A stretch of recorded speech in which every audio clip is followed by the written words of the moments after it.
के तहत हम ये देखते हैं कि ओवैसी साहब को वो कहीं न कहीं इस महागठबंधन की हार के जिम्मेदार के रूप में भी देखते हैं, इसीलिए पसमानदा कार्यकर्ता उसके खिलाफ लगातार लिख रहे थे।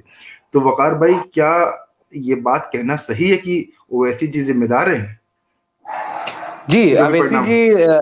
अवैसी जी बेशक अवैसी जी जिम्मेदार हैं।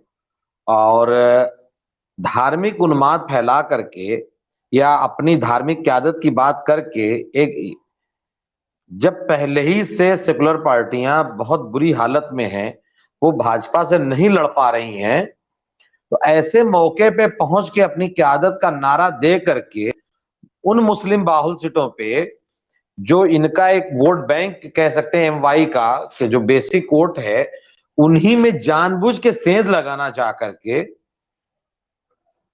और वही कैंडिडेट खड़ा करना और बार बार सेकुलर पार्टियों को क्रिटिसाइज करना, यह संविधान सम्मत तो हो सकता है, नैतिक नैतिक रूप से सही नहीं है।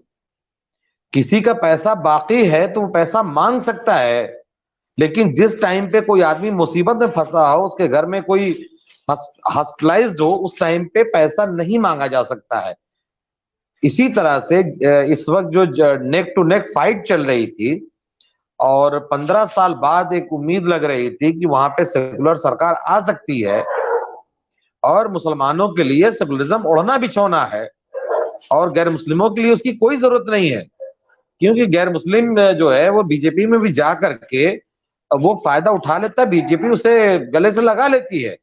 और मुस्लिम बहुत सारे लोग बीजेपी में जाने की कोशिश किए, वो वहां जगह नहीं मिलती, यहां तक कि पूरे बिहार से उन्होंने कोई टिकट नहीं दिया और नीतीश ने भी डरते डरते कुछ 12-13 ही टिकट दे पाए वो नीतीश जी। तो कहीं ना कहीं हमारी मजबूरी और हमारा झुकाव सेकुलर पार्टियों की तरफ होता ही आम मुसलमानों का, तो पसमानदा महाज की बात नहीं कर रहा हूं मैं आम मुसलमानों की बात कर रहा हूं। हम जिनके लिए बात कर रहे हैं, जिनका दर्द, जो जिनको ये लोग जुम्मन कह करके जो है, इनके बाप दादा भी जुम्मन कह के ताना मारे और ये भी जुम्मन कह के ताना मार रहे हैं। और यही काम हम करते अगर, तो हमें संघी और पता नहीं क्या क्या कहते ये, तो जो ये हमको कहते रहे हैं, हम भी वही पलट के इनको कह रहे हैं कि आज ये गरीबी में आटा गीला कर किया है इन्होंने, और ये हार के जिम्मेदार हैं उसी तरह से जैसे नीतीश की कम सीटों के पीछे चिराग पासवान को कहा जा रहा है कि चिराग पासवान की वजह से नीतीश की सीटें कम हो गई हैं। और हम नहीं कह रहे, ये चैनल वालों ने भी यही बात कही कि चिराग पासवान उतना नुकसान नहीं कर पाए जितना एमआईएम ने महागठबंधन का नुकसान किया है।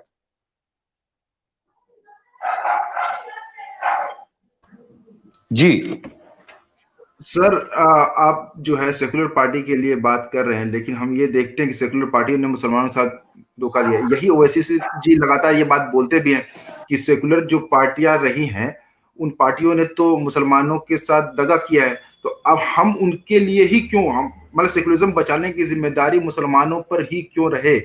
ठीक है, हम उनके लिए वफादार क्यों रहे? ठीक, तो यह है कि मुसलमानी या जनरल मुस्लिम जो है, ये कभी भी किसी पार्टी का वफादार नहीं रहा है। ये बहुत बड़ा झूठ है कि हम सेकुलर पार्टियों को वफादार रहे हैं। हम जिन्ना के साथ थे, मतलब जो मुसंगी हैं, मुसलमान हैं, सैयद शेख मुगल पठान है, ये जिन्ना के साथ थे।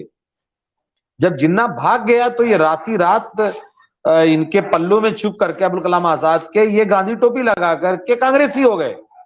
1967 तक जाते जाते ये कांग्रेस के विरोध में मुस्लिम मजलिस को खड़ा कर दिया।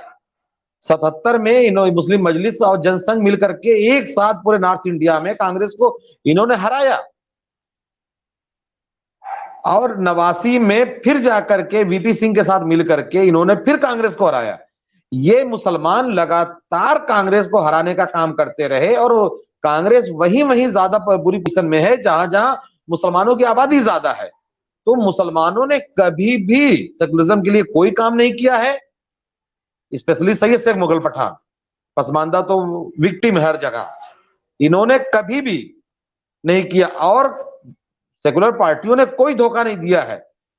जब बंद कमरे में अली मियां नदवी से बात होती है, देवबंद में बात होती थी, तो क्या बात होती थी आज तक डिस्क्लोज किया क्या इन्होंने?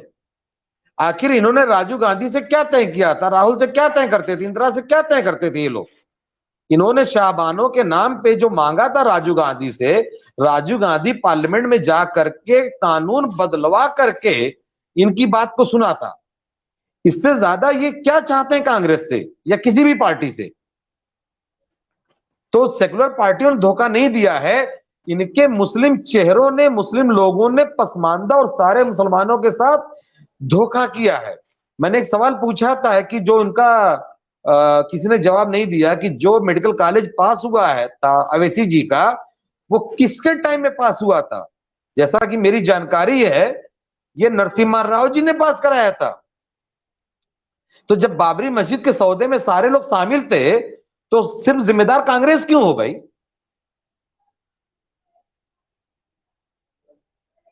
अच्छा सर, ये कहा जाता है कि